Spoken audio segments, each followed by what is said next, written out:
vakaleten bularning shu Şivetsiya Uyg'ur ma'rif uyushmasidagi qarindoshlar sizningki shu Finlandiyadan boshlab Yevropa safaringizni boshdan oyoq qo'llaydiganligini, istash biladiganligini, endi o'sha to'ppa o'g'illarga to'y qilgan vaqtda yoki bir g'alaba qozongan vaqtda himmat berishga tegizilgan bir bosh kiyimimiz Uyg'ur ma'rif uyushmasi sizga alohida shu bir to'pni so'q qilishimni evetdi.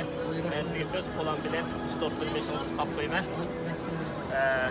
Hurmatli vatanning dunyoning har qaysi joylaridagi qarindoshlar, Uyg'ur ma'rif uyushmasining yoshlar bilimi shu Finlandiyadan karvan seferiga atlangan, namayish seferiga atlangan Xalmurat qarindishimizni qo'llab quvvatladi.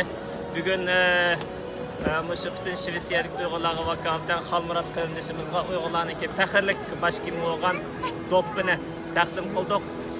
Xalmurat qarindishimizningki boshqa davlatlardagi seferining o'ngishli bo'lishini, faoliyatlarining o'ngishli bo'lishini Şivetsiyadik cho'nglar, kichiklar, tashkilotlar hammamiz chin qalbimizdan xizmatninki unumli bir unum berishini Cenab-ı Allah'tan tilaymiz. Assalomu alaykum va rahmatullohi va barakatuh.